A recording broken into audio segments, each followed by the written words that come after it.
Good afternoon. My name is Nate. I'm from Team 12014 of the Firewires. I'm so excited and grateful to be here today before all of you to talk about House Bill 1382.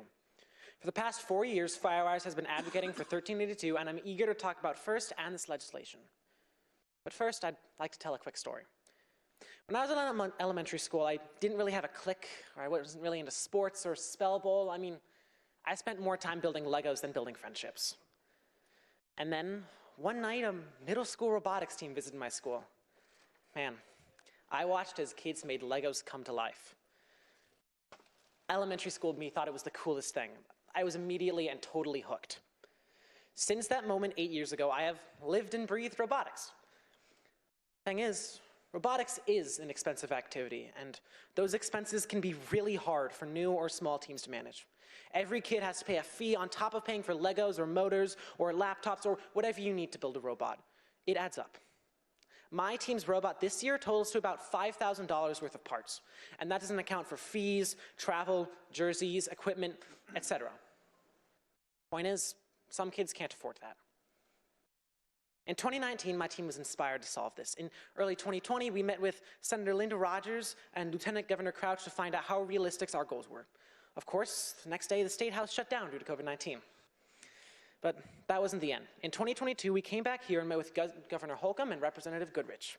After Representative Goodrich offered to author House Bill 1382, we spent the next year advocating for it. We met with the heads of FIRST Robotics in Indiana to determine a budget for stipends. We hosted forums explaining and encouraging other teams to help. We even filmed a promo and news story about it.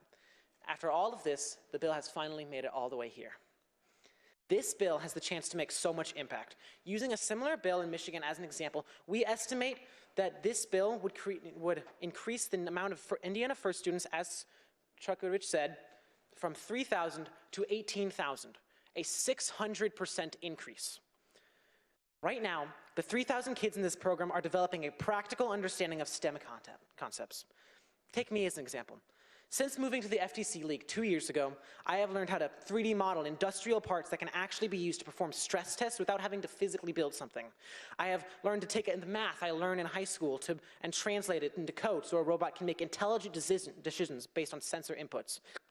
I've learned how to give public speeches like this from the judging and presentations we have to give. And I'm certain if you ask any other kid in FIRST, they'd say the same thing. FIRST programs teach STEM concepts in practical ways. It creates the next generation of engineers and scientists and programmers. With this bill, we could have 600% more of those in the state of Indiana. Robotics is my passion. Like I said, I live and breathe for this program and for my team. During the pandemic shutdown, my teammates and I set up a makeshift robotics studio in the third stall of my garage and practiced in freezing fresh air temperatures. My teammates were the only kids I saw in person for 15 months. We are not just a team, we are a family. I am proud that my team placed second place at the Indiana State Tournament held last month. At the same time, I was devastated that we did not meet our goal of winning first place and representing Indiana at the World Competition. And I cried. But when I cried, my team cried. And they reminded me of why I am ready to start working again and learning more. FIRST is more than robots. FIRST is about making sure that kids like me who couldn't throw a football to save their life have a place to be their authentic selves, a safe place to learn about the things we love. In my robotics family, I am loved and I belong. When I first saw that Lego robot all the way back in elementary school, I was lucky enough to have the opportunity to join a team that already has resources like Firewires. But not every kid is as lucky as I was. Not every kid has the access to this opportunity, but every kid could. I've made lifelong friends and learned lifelong skills in FIRST. This bill is about making sure that every kid in the state of Indiana gets the opportunity to join a team like I did with Firewires. That is why I'm here today, to share with you the enormous impact that FIRST has had on me and kids like me, but also the enormous impact that FIRST could have on kids like me. Please consider voting for House Bill 1382 so that every kid in Indiana that wants to make Legos come to life can. Thank you so much for your time, and I hope you have all a magnificent day. And I'd like to thank my coach, Richard Lester, for bringing out the best in all of us. Thank you. We'll do it in the... Yeah, I'd just like to ask Nathaniel Baker one question. I was impressed with his testimony. Sure. And Senator Yoder, we'll get Representative Goodrich in his close here in a second to answer that question. Nathaniel, I'm just interested in knowing what is the most proud robot that you participated in helping construct or use, you know, your biggest project ever? So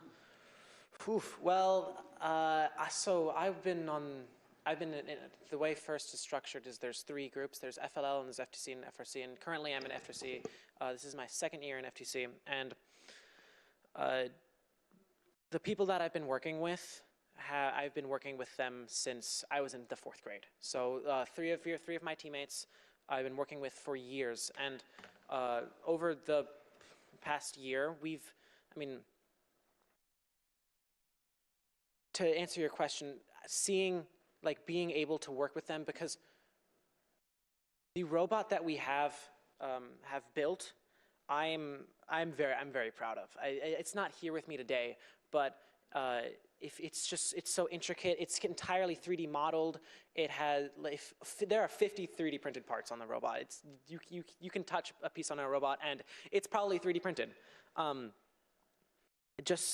Being able to work with my teammates and seeing the skills that they have developed over the past just 2 years, over the past 2 years, being able to work with them, being able to bounce ideas off of each other, seeing the game, being able to strategize.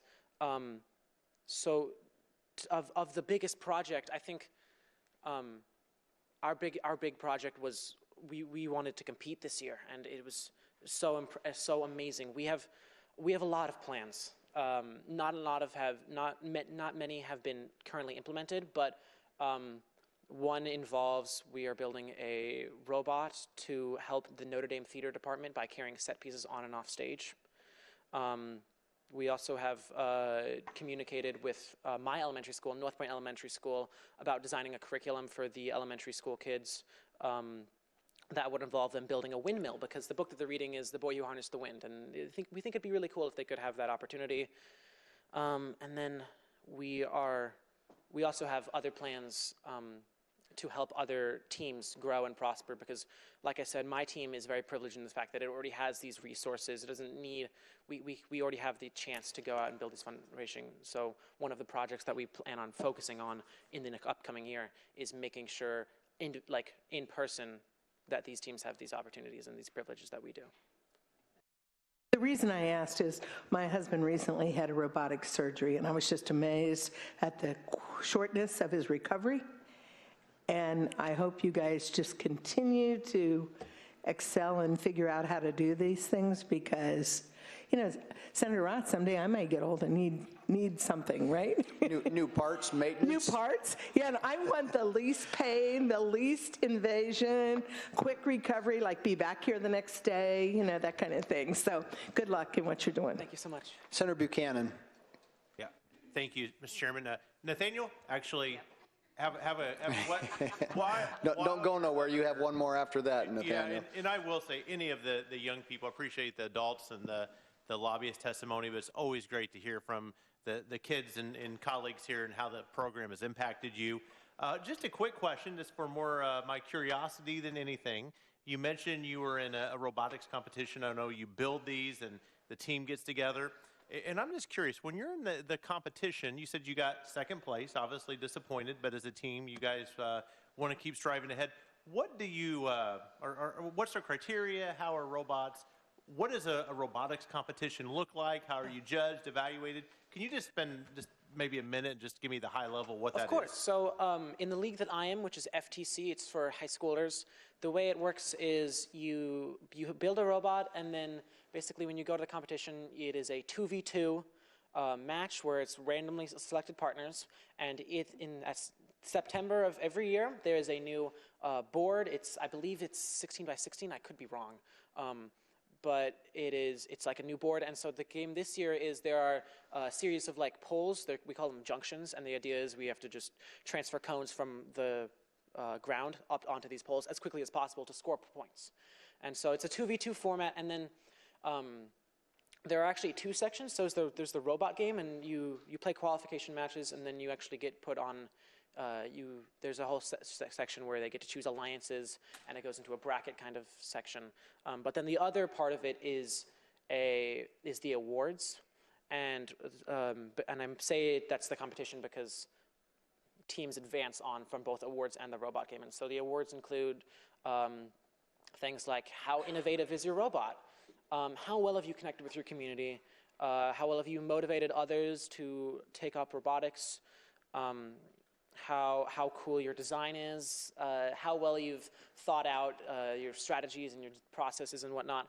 And then the culmination of all of those awards is if you qualify for all of the previous awards, there is the winning award, which is Inspire. And so it's basically who is the model FTC team, who fits the guidelines that FIRST puts down of being cooperative, being what we call gracious professionalism, which is being we're competing against you, but we also want you to be able to compete as best as possible. And so whoever best fits those guidelines wins the Inspire Award. And so there's two sections. You can be the winning robot, or you can be the winning Inspire. Great. I appreciate that perspective and that detail on how the competitions work. Thank you. Thank you. Senator Rogers. Well, Nathaniel, thank you for being here today, driving up from Granger like I do every week. And I want to tell you, you did such an impressive job speaking today. Thank you. You were able to answer our questions very, very well and did a wonderful job. And I know I've had the opportunity to visit with your group. And I think the thing that's so impressive is that the critical thinking skills, the ability to teamwork, but also the fact that when another team is having difficulty, you work with them and you help them. So I think those are great skills going forward in life. It's not just about building robots and using all those skills to, transform to a job, but how you work together. And you're an impressive Thank you so much. job. Thank you. Thank you.